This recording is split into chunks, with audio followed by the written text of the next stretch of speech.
आज आप देख रहे हैं कि मुझसे पूछा जा रहा है कि 500 साल पहले तुम्हारी मस्जिद थी नहीं थी। ख्वाजा अजमेरी की दरगाह कह रहे नहीं है। अरे सर, अगर मैं इस पार्लियामेंट में खोद दूं, इसमें गड़ा कर दूं, तो खाने जहां का हिस्सा मिलेगा तो मेरी हो जाएगी। ये तब्दीली मजहब का कानून, तब्दीली मजहब, मैं तब्दील मजहब नहीं कर सकता। सरकार से पूछना पड़ेगा मुझे अपना मजहब बदलने के लिए। अगर अंबेडकर आज जिंदा होते तो बाबा साहब को भी कहते कि आप जाकर परमिशन लो, तब मजहब बदलना पड़ेगा। आप वजीर आजम कहते कि वक्फ का ताल्लुक संविधान से नहीं है। अरे कौन पढ़ा रहा है वजीर आजम को? आर्टिकल 26 पढ़ा लीजिए। वक्फ की जायदादों को अक्सरियती तबके के लिए छीन कर दे दिया जाए। आप अपनी ताकत की बुनियाद पर छीनना चाह रहे हैं। Honorable Member Asauddin Owaisi. Time. Thank you, sir. Sir, I start by quoting Baba Saheb Ambedkar, what he wrote in Memorandum of Rights of States and Minorities, dated March 24, 1947, when he submitted to the Subcommittee on Fundamental Rights set up by the Constituent Assembly, the Advisory Committee on Fundamental Rights and Minorities. I quote, sir, "Unfortunately for the minorities in India, Indian nationalism has developed a new doctrine which may be called the divine right of the majority to rule the minorities according to the wishes of the majority. Any claim for the sharing of power by the minority is called communalism, while the monopoly of the whole power by the majority is nationalism. Guided by such political philosophy, the majority is not prepared to allow the minorities to share the political power, nor is it willing to respect any convention made in that behalf, as is evident from the repudiation of the obligation to include representation of the minority in the cabinet, contained in the instrument of instruction issued to the governors in Government of India Act 1935. Baba Sahib says under these circumstances, there is no way left but to have the rights of scheduled castes embodied in the Constitution. This is true now also. I will prove it, sir. In what Baba Sahib said 75 years ago was absolutely right. No one wants the minorities to share power. I'll give you an example, sir. In this August House 75 years ago, when Maulana Azad stood up and said that what safeguards the Muslims have before the partition, those safeguards should be given to the Muslims. That was political representation reservation. You know what Sardar Patel instructed Mr. Abid Hussain and Begum Ezaz Rasool to censure Maulana Azad. And Maulana Azad felt claustrophobic. And Maulana Azad said that this Constituent Assembly has become a new prison for me. Maulana Azad said this in the Constituent Assembly, sir. Now what we see is that, sir, आप देख रहे हैं कि उसके बाद जो constituencies को बनाया गया असेंबली और पार्लियामेंट की हदबंदी हुई, वो इस तरीके से उसको तरतीब दी गई कि अक्सरती तबके के लोग जीत जाएं और मुस्लिम अक़लियत के लोग कामयाब होने में बड़ी मुश्किलात पेश आए।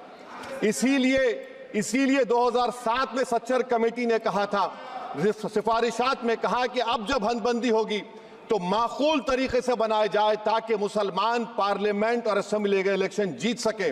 मुझे नहीं मालूम कि अब नए सेंसस के बाद जब हदबंदी होगी तो उसकी सिफारिशात को रखा जाएगा या फिर मार्जिनलाइजेशन जो मुसलमानों का हो रहा है 75 साल से वो चलता रहेगा। सर, जब पार्लियामानी जमहूरियत की कामयाबी किस बुनियाद पर होती है? पार्लियामानी जमहूरियत की कामयाबी का पैमाना मैं आपको बताता हूं। Article 25, article 26, article 29, article 30, article 14, article 21, ये 4 बुनियादी राइट्स है आइन में, जिसको हम सामने रखकर मैं आपको बताऊंगा कि क्या वाकई में उन कमजोर तबकात से इंसाफ हुआ। मिसाल के तौर पर आर्टिकल 15 और 16, सर, 1950 का प्रेसिडेंशियल ऑर्डर निकला, तारीखी नाइंसाफी के खात्मे के लिए रिजर्वेशन दिया गया, तारीखी नाइंसाफी के लिए हजारों साल के जुल्म की बिना पर, मगर उनको नहीं मिला जिनका मजहब इस्लाम और मुसलमान था, उनसे भी नाइंसाफी जुल्म हुआ। दूसरी बात सर, दूसरी बात, दफा 25 में प्रोफेस कहा गया, आर्टिकल 25 टॉक्स प्रोफेस। सर, आज मेरी बेटियों को गवर्नमेंट के एजुकेशन इदारों में हिजाब पहनने से रोका जा रहा है, तो ये आर्टिकल 25 का प्रोफेस कहां तक कामयाब हुआ, ये अक्लमंद लोगों पर छोड़ता हूं। प्रैक्टिस सर, आर्टिकल 25 में अमल करना। कई रियासतों ने ऐसा कानून बना दिया कि आप ये नहीं खा सकते, आप वो नहीं खा सकते, कैटल स्लॉटर एक्ट का एक्ट बना दिया। आप बताइए कि हरियाणा, राजस्थान में पुलिस की अख्तियारात गौरक्षक को दे दिए और उन अख्तियारात का बेजा इस्तेमाल मॉब लिंचिंग में हुआ। किसका हुआ? एक लड़का था साबिर मलिक बंगाल का, मार के पीट कर मार दिया गया। क्यों? क्योंकि उसने बीफ खाया, बाद में मालूम हुआ नहीं खाया। जुनैद और नसीर को गाटमीका के थे, उनको जिंदा जला दिया गया।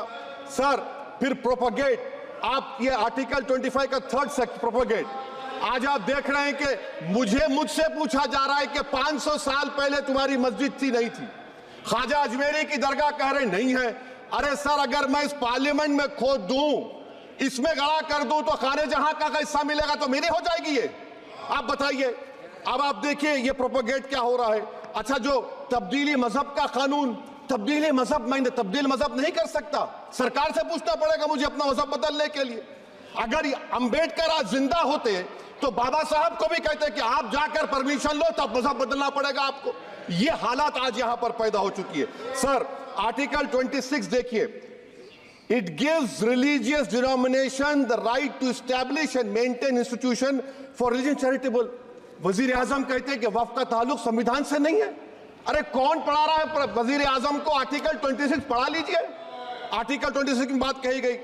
मकसद क्या है कि वक्फ की जायदादों को अक्सरियती तबके के लिए छीन कर दे दिया जाए।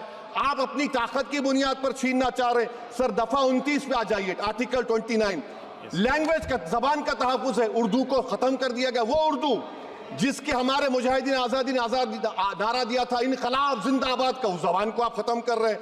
कल्चर, आप कल्चर की बात इनसे पूछ लीजिए, वो बोलेंगे नहीं, हमारा जो कल्चरल नेशनलिज्म है वो कल्चरल नेशनलिज्म नहीं है बीजेपी का। वो कल्चरल नेशनलिज्म आलाजात का, हिंदुत्व का नेशनलिज्म है, जो भारत के इंडियन नेशनलिज्म से बिल्कुल मुख्तलिफ है। सर अब आप आ जाइए। सर आर्टिकल 30 पे आ जाइए। सर आर्टिकल 30 पे आ जाइए। सर आर्टिकल 30 में माइनॉरिटीज को राइट दिया गया। This house has passed a law in 1981 to give AMU. This government went to the Supreme Court and said no, we'll oppose minority status. This house voice was suppressed in the Supreme Court, sir. That is why I say that the executive has argued contrary to the parliament. Sir, right to life तो उस वक्त भी था। मैं आपको मिसाल दे रहा हूं। सर दिसंबर 63 में, 63 में कश्मीर में रसूलुल्लाह सल्लल्लाहु अलैहि वसल्लम के मुंह मुबारक की चोरी हुई तो पूरे देश में, sir only 2 minutes, sir, only 2. Please wind up. Only 2 minutes, sir.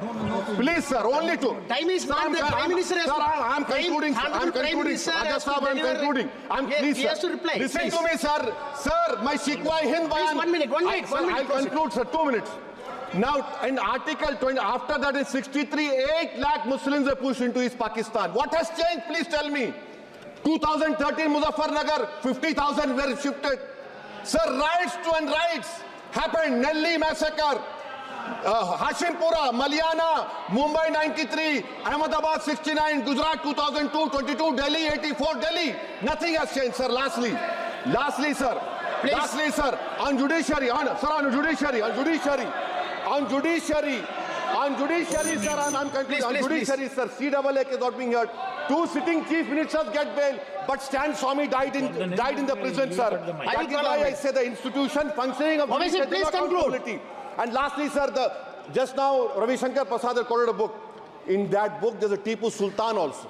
Okay. That is sir, I'm concluding by reciting a share. On this I conclude, sir.